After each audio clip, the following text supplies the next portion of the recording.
welcome to the debate once again. I'm your host Sana Makbool with you at BTV World. In today's show, of course, we're discussing the 48th session of the foreign ministers of the OIC countries that is happening in Islamabad today, yesterday as well.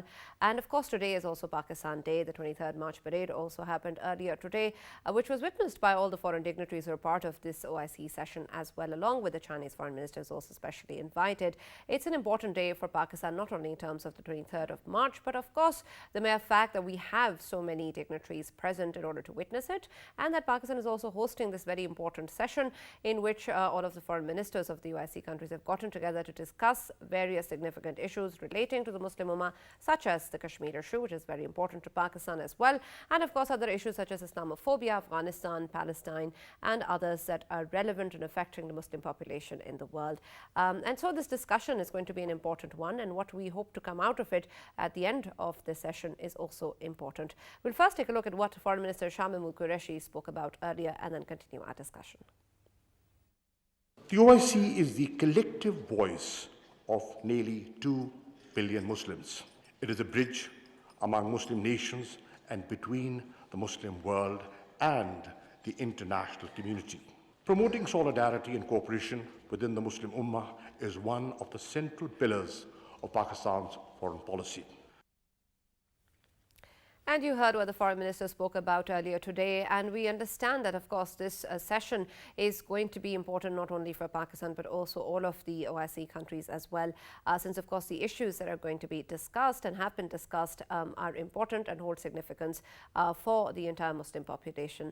With me, of course, is Raja Faisal and Farooq Batafi once again in the studio, and we will be joined by a very important guest in this part of the segment as well. We'll be joined by Pakistan's permanent representative to the United Nations, Mr. Munir Akram, who has taken the time out and joined us online today in the debate. Thank you very much, Mr. Munir, for joining us and gracing us with your presence in our show today.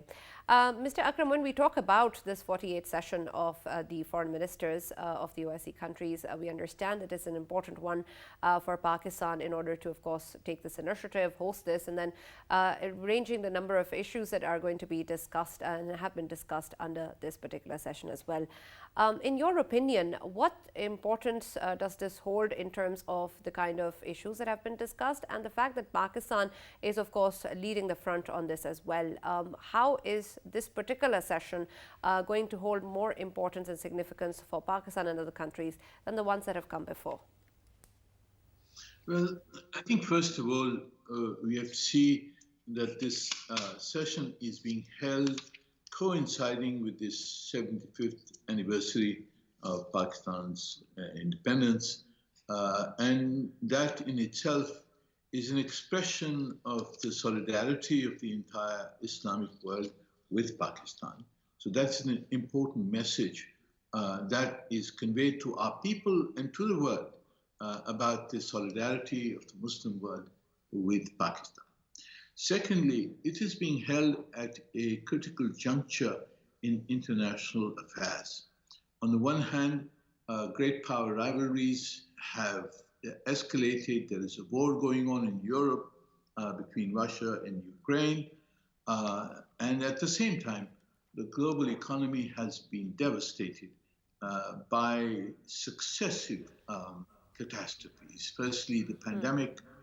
Secondly, the inflationary spiral as a result of the disruption of supply chains.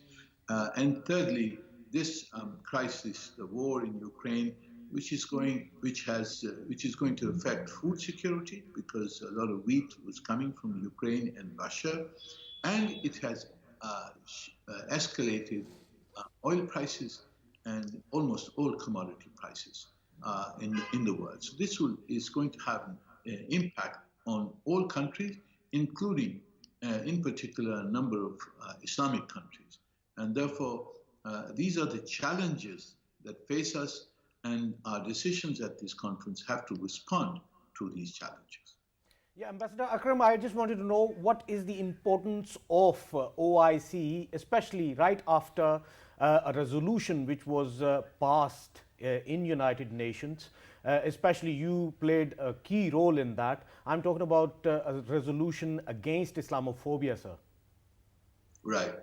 Well, Islamophobia has been a long-standing phenomena in the psyche of a number of communities and groups in non-Muslim countries. But it had escalated sharply after 9/11, where Muslims began to be associated with terrorism, and Muslim communities were seen with suspicion. Various far-right movements have emerged to basically which hate Islam, which oppose Islam, which discriminate against Muslims in various non-Muslim countries. The Christchurch massacre happened because of such ideologies.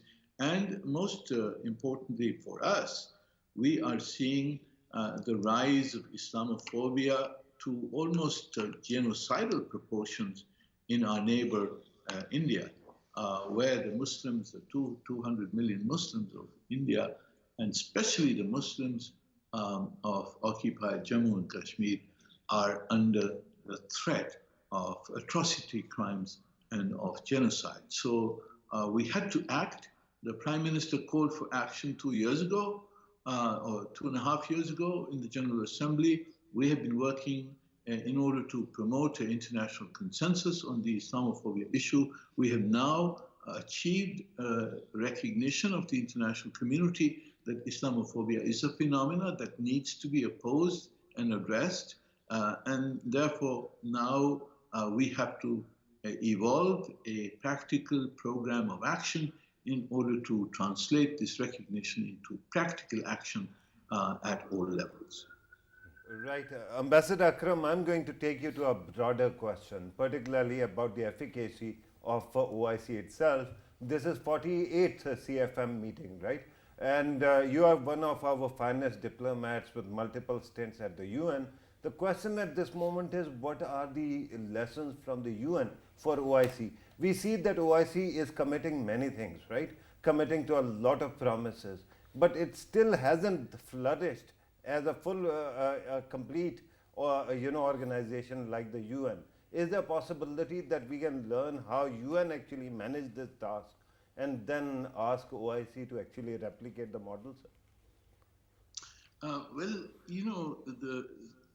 The strange thing is that there is a lot of criticism of the UN, that UN is ineffective, that it has not been able to implement its resolutions. For example, the resolutions on Kashmir and Palestine, Security Council resolutions have not been implemented. So there's a lot of criticism of international organizations like the UN, and similarly, criticism of organizations such as the OIC, that resolutions are adopted, positions are taken, which do not always translate into reality. Now, we must understand that the purpose of international organizations is first and foremost the determination of standards, the determination of the right action to take, the moral and the legal and the politically correct position that one must take on various issues. So both the United Nations and the OIC have taken correct positions on Right, and Ambassador Saab, I understand that, but the criticism that you were earlier talking about, do you think that's a valid criticism? Because of course, when we talk about the OIC and the fact that when we want something more concrete to come out, the same also of course applies to the UN as well, and the resolutions that you've been pointing at. Does this not mean that the criticism for both OIC and UN is valid? And by the way, sir, let me also qualify my question. I wasn't talking about merely political aspects. I was talking about institution building. We see under the UN rubric, there are umpteen organizations which actually function independently and they deliver a lot of public good. We don't see that happening with OIC. That's why I was asking this question. Right. Okay. Now, firstly, to answer both questions, is the criticism of international organizations justified from the security perspective that I was mentioning as such? I think not, because, the United Nations doesn't have an army, neither does the OIC. And therefore, enforcement of decisions requires power, requires either military power or economic power or such a large moral force that can be deployed in order to secure the policy decisions by the governments involved in order to accept those decisions. And that is not always the case. It is only when the international legality at the United Nations or the OIC for that matter, when international legality aligns with power, that you can have results. And therefore, the purpose in trying to secure implementation of decisions is always to see how we can align power with the legalities that are expressed. So some issues become resolved as a combination of power and legality. You saw what happened in Afghanistan, twice invaded, and twice the great powers had to withdraw because of power, because of the insurgency. And therefore, until and unless power is aligned with legality and morality, we do not always get the right actions. And that is what we see in Kashmir, in Palestine, and in other situations which are more complex as such. Now, as far as the comparison between UN agencies, functional, as you said, delivering public goods, yes, the functional agencies of the UN, whether it's the WMO, the International Telecommunications, the World Intellectual Property Organization, and so on and so forth, they provide services on a day-to-day basis to the whole world, including the Islamic world. So the OIC is not always meant to replicate those agencies which are already providing public goods to the whole international community. We need to create institutions that will help, or that are meant to exclusively help the Islamic countries, or to act where the Islamic world has a special interest as such. And that's what the focus is. For example, the Islamic Development Bank. It has a special focus on development in the Islamic countries. And I think it functions. It's one of the very good institutions as such. Sir, is it not true that when we are talking about OIC and its function within the UN system, then it can also work as a pressure or interest group? And in that context, for example, recently we had this COVID crisis, and we saw that most of the Muslim countries, particularly the poorer ones, were struggling with the vaccine because they could not procure it. So is it not important for OIC to have presence in more or less all these aspects as well, at least for the interest of the community that they are serving? Absolutely, absolutely. And I'm not saying that there are no shortcomings in the OIC. I think perhaps we have not been as ambitious and as practical as we need to be in order to secure the kind of support to Muslim countries that are in need. Now, you talk about the vaccine. The sad story is that apart from a couple of countries, no Muslim country had the capacity to produce the vaccine. Vaccines were being produced either in the United States, some in Europe, some in China, and then Russia.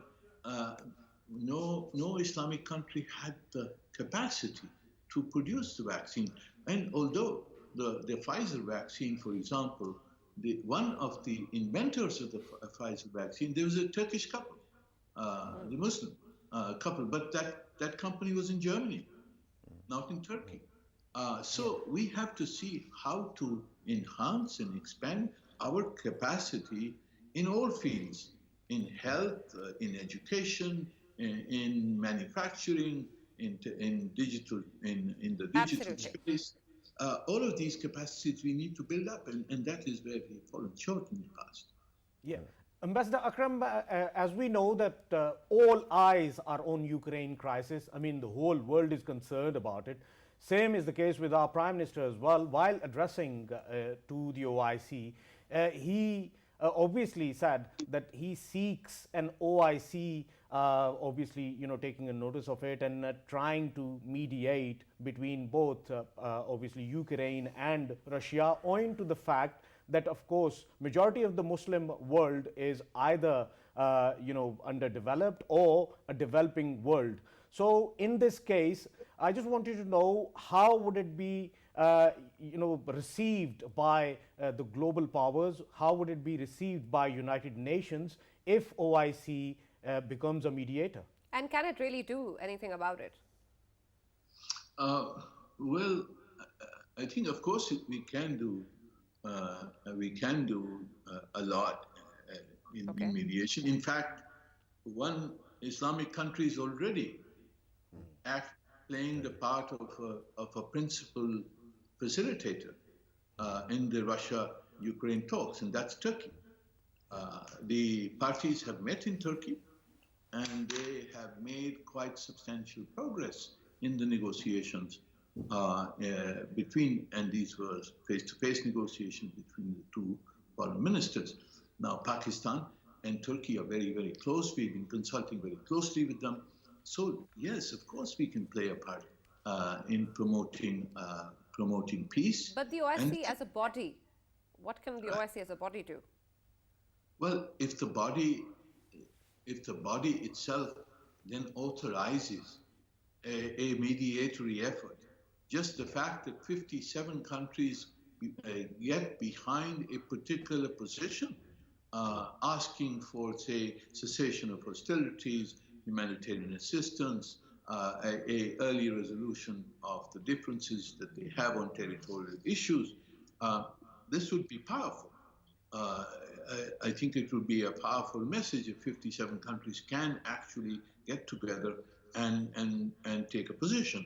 And if we are doing this with a partner such as China, which is what the Prime Minister mentioned yesterday, it's a powerful combination.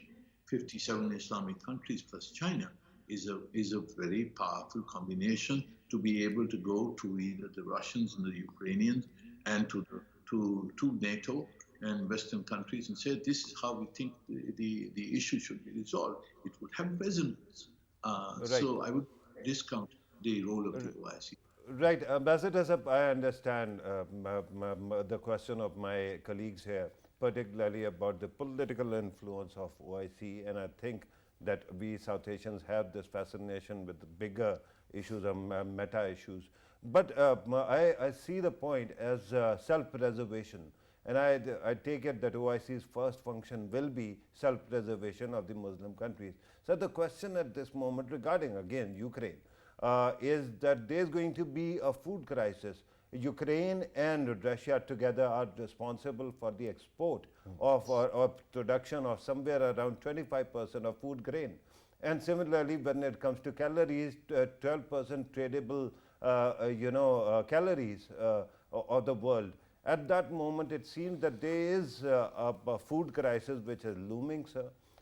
Is it not important for Muslim countries to first actually come up with a framework or a decision or a resolution to find solution to this problem, and then also to the fuel crisis or energy crisis that might also brew because of this, sir?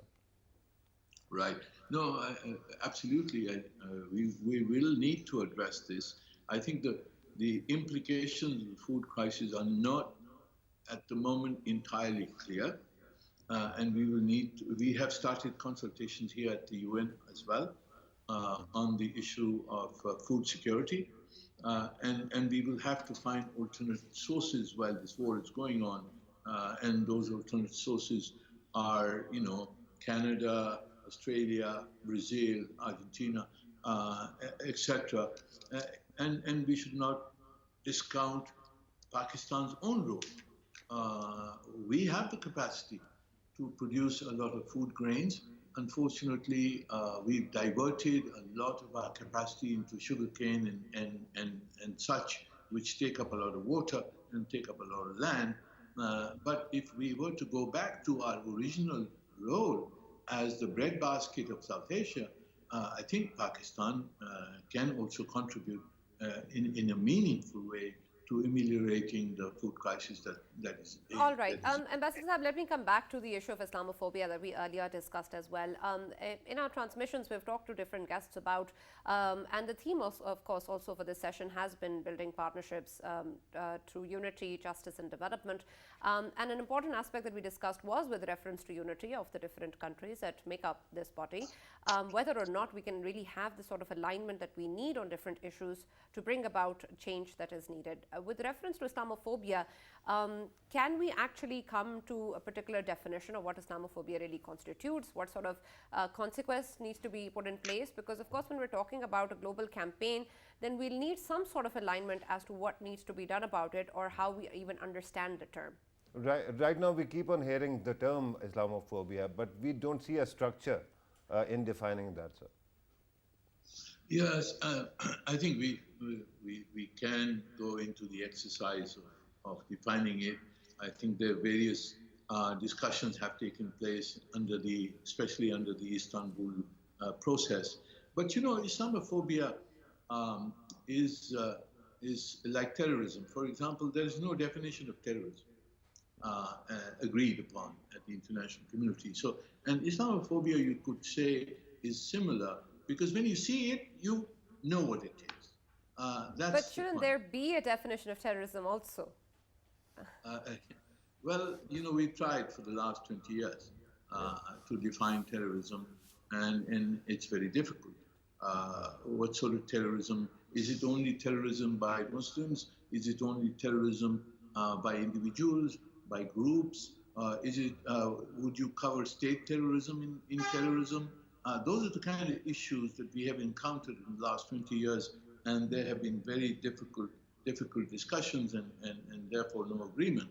I would imagine that we, within the Islamic world, within the OIC, we could possibly find a definition for Islamophobia because we can describe it in terms of the empirical evidence that we have seen of the instances of discrimination, suspicion, violence, etc. against Muslim countries, the defamation of our holy prophet, peace be upon him, the attack against mosques and other sacred sites. These are all manifestations of hatred towards Islam and hatred towards Muslim, and I think would fit into a definition. Right. Ambassador Saab, I'm really glad that you actually brought up this analogy of terrorism and Islamophobia. I say this because you're right, there isn't any definition for terrorism, but we have seen two things which are very important and they have been going on for quite some time. One,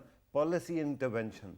Secondly, discipline development. We have seen a lot of academic research going into what causes terrorism and how to fight it. And secondly, also policy interventions throughout the world. We used to call it war on terror, whether it was correct or not, but it was there. So fighting Islamophobia will also need these two prongs, and that will need a lot of commitment from these Muslim states and also the academia to actually come up with some kind of structured discussion about it. Well, you know, the OIC actually has already got structures which are dealing with Islamophobia. I don't know whether you would have seen the mention of the Islamic Observatory. You know, we have set up an Islamic Observatory under the rubric of the OIC, and the purpose of this observatory is to receive information on all acts which would fall, or in our view, would fall into the category of Islamophobic acts or Islamophobic tendencies. And the observatory issues an annual report on what are the instances that have happened over the last year or so. Now, this observatory can be improved. The reporting to the observatory can be definitely improved with inputs being received from all Muslim countries and open the door to receiving complaints from Muslims in non-Muslim countries so that we have a composite picture of what is happening in anti-Muslim and Islamophobic actions all across the world. And then we can issue this as a report, and the United Nations issues a report on human rights, the US issues a report on human rights, we should be issuing a report on Islamophobia. And we have the tools to do it as such. And then once we have that kind of compendium, which is credible, reliable, then we can take policy actions on that basis, whether we need to take policy actions at the normative level or whether we need to take policy actions in terms of interventions with governments or interventions with groups. So we can develop a clear plan of action against Islamophobia with the elements we already have. And I believe that the OIC conference is going to consider ways to enhance and strengthen our ability to counter Islamophobia. Ambassador Akram, I just wanted to bring you back towards OIC, and there was a special guest we had this time around, and that was China. How would it be seen by the Western world that China attended OIC as a special guest, and how would it be seen the increasing influence of China within the Muslim world, and what sort of role Pakistan has played for China to bring it on OIC? And also, more than just the symbolic value that it adds, does it add anything else in terms of the issues that we're discussing?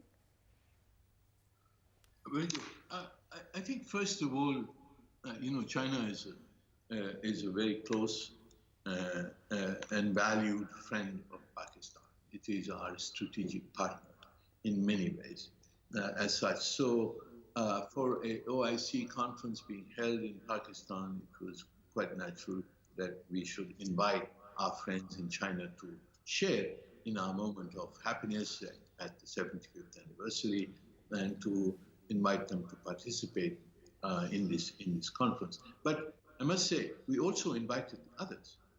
We invited the United States. Yeah. And the United States sent its special envoy for the OIC. They have a special envoy appointed for the OIC, and this lady attended the conference as such. Now, it could have been up to the US to upgrade that and send its foreign minister, to send the Secretary of State. It would be also invited the other great powers, the Russians, etc., France. It was up to them to respond and say, well, we value this conference, and therefore we'll send our foreign minister as such, or we'll send a ministerial representation. So it was entirely up to those invited guests to tell us what level that they would participate in. So I don't think that too much should be read into the fact that the Chinese foreign minister was there, because we invited everybody to come and participate as observers. And the Secretary General sent a message. The Secretary General sent his high representative on the Alliance of Civilizations, and so did so many other. The Special Committee on Palestine was represented. So there were many guests who were represented, and China, of course, for us was special, and we gave him all the honor that he deserved as the foreign minister of one of our closest friends and a great power. Absolutely. Ambassador Saab, with reference to Afghanistan, an important development the last time the OIC sat down in Pakistan was the trust fund that was established to help the humanitarian suffering of the people in Afghanistan. And it has been activated as well. Do you think that this mechanism in the days and months to come will evolve into a smooth process in actually helping the people that are suffering in Afghanistan, and will actually be able to see aid and money flow into the country and get towards the people who actually need it? And if so, can this be replicated in terms of actually helping other countries as part of the OIC? And sir, it takes us back to the question of agencies and institutions, because at this moment it seems that Afghanistan's concerns are twofold. One, humanitarian crisis, the other one, stabilization of the economy. Right now it seems that these monies might go to the uplift of the people, but stabilizing the economy might not be something that it can address. Your Right. take on that as well, sir. Right. I think the trust fund was created as a mechanism for providing humanitarian and economic support to Afghanistan. Now, it is obviously up to the solidarity of the Muslim world as to how much money is contributed into the fund and how it is utilized. I hope that there will be generous contributions. We were advised that some OIC countries who are in a position to contribute will contribute. Of course, Pakistan has its own problems, but there are a number of OIC countries who are earning good dividends these days with high oil prices, and perhaps they may be in a good position to contribute to the OIC Trust Fund. Now, as regards its operation and support to the Afghan economy, two things. One, the trust fund itself can be utilized in terms of building capacity, for example, in Afghanistan in the banking sector and expertise in the financial sector. It can be utilized to do that. The fund is going to be administered by the Islamic Development Bank, so it's going to be a professionally run fund as such. So hopefully it will be able to also support Afghanistan economically. The OIC at the December meeting, we also set up a group of experts to look at the banking sector to see how we can revive the Afghan banking sector. So I believe that group is going to work, and it's going to work in coordination with the UN in order to determine the best ways that we can support the revival of the banking sector in Afghanistan. Right. Ambassador Sahab, just to operationalize this concept, let me ask you, just to be clear, we know that one of the reasons, actually the basic reason why Afghan economy is in doldrums is because its foreign currency assets are abroad and they are frozen. We don't see that the UN or any country that is not going to recognize Afghan government is going to transfer those funds at this moment.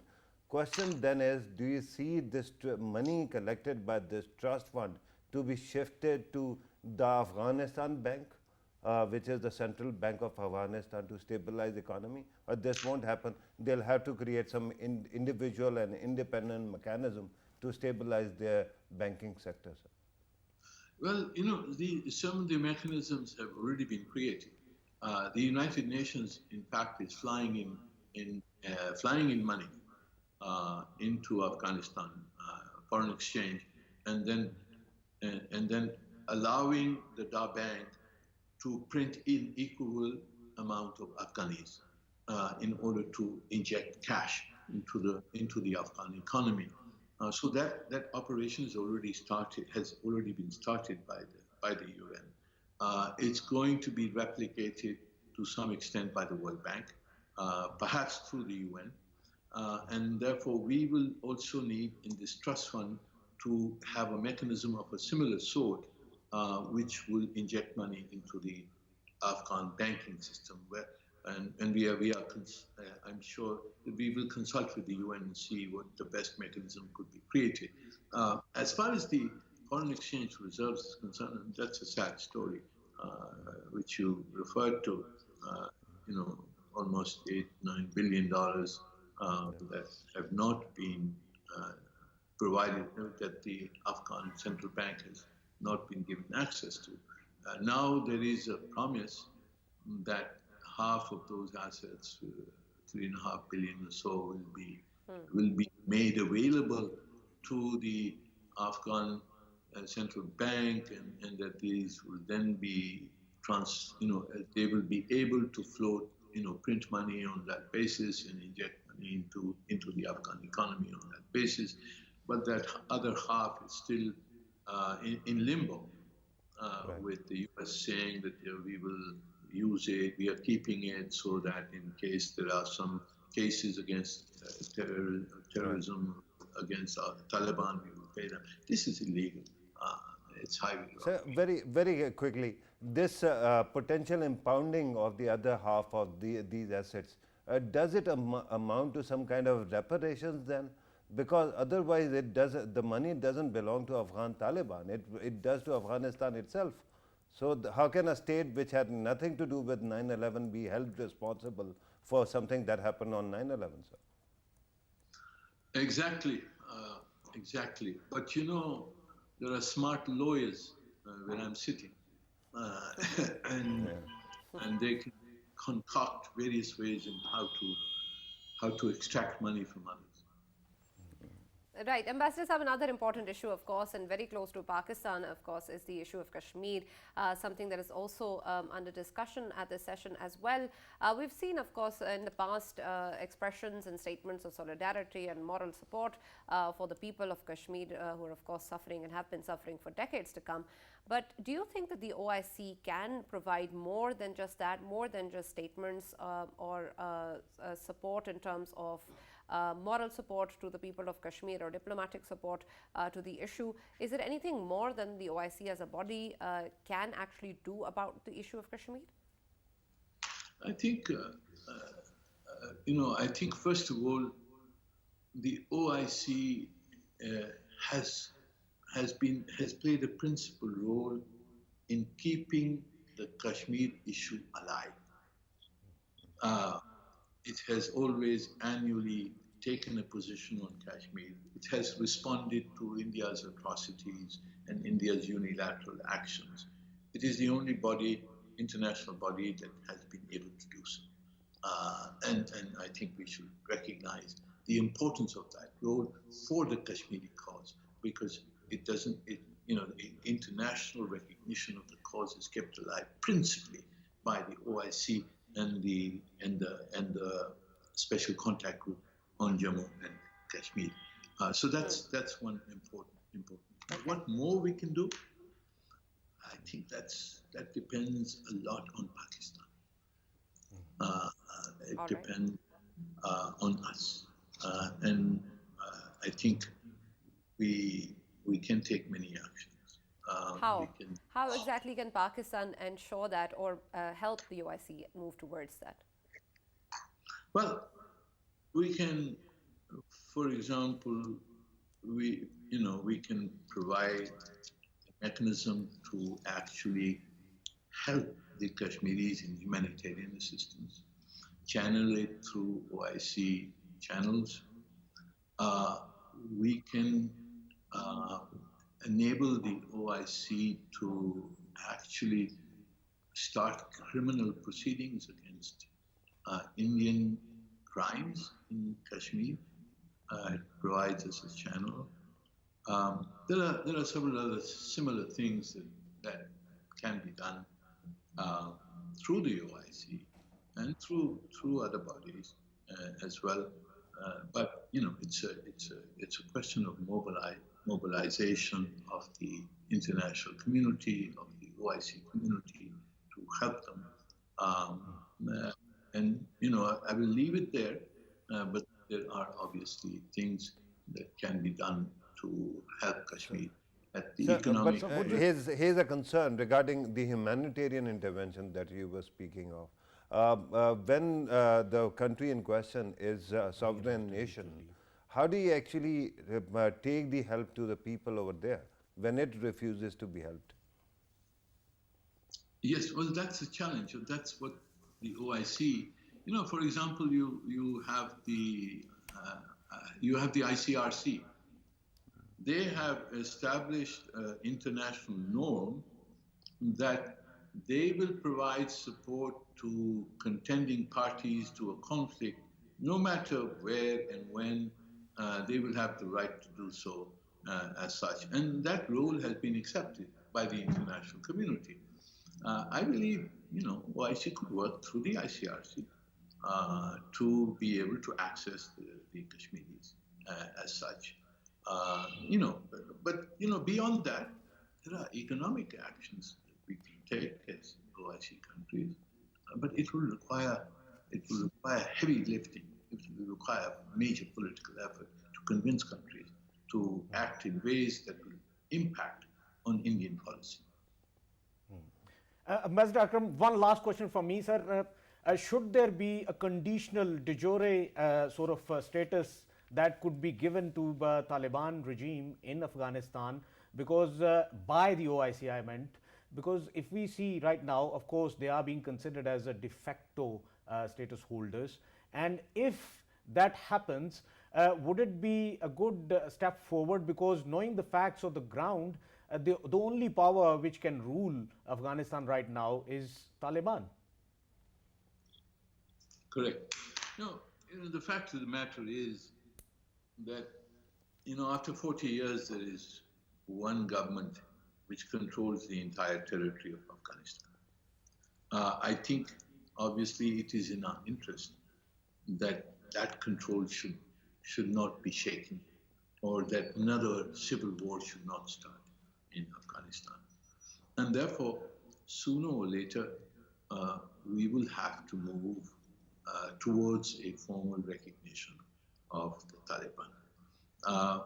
We have created some space to enable the Taliban to respond to the desires of the international community, which is also our desire, that the government should be more inclusive, that human rights should be respected, that action against terrorism should be taken. Those are also our aspirations. But of course, we will need to create the space for the Taliban to take those actions. We are doing that. We are engaging with them. Non-recognition doesn't mean that we are not engaging with them. We are closely engaging with them, and so are several other countries, including the United States and China and others. Everybody's engaging with them. Absolutely. The question is formal recognition, when that should come. We think, if Pakistan unilaterally recognizes the Taliban, we will once again get into the regional competition where people will see suspicion that Pakistan is trying to create a satrapy in Afghanistan, and influential neighbors might not take that too well. So we therefore tried to work with all the neighbors to try and get a regional consensus, so that when the government is recognized, when Afghanistan is stabilized, so there is no internal division and no external intervention. All right. Ambassador Saab, another important issue is, of course, the issue of Palestine as well, which affects the Muslim countries and is part of the OIC as well. Just a quick question to you, Ambassador Saab. When we talk about the issue of Palestine, we also, of course, understand that this is an important issue for the people and the OIC countries as well. And this is something that we still need to discuss. But unfortunately, we're out of time. I wanted to ask you how we can do that in terms of different interpretations going on from different countries. But perhaps that's going to be for another day. Thank you so much, Mr. Munir Akram, for joining us and being a part of our discussion today. That's it from the debate. We'll continue our discussion and our transmission on P2B World. Stay tuned.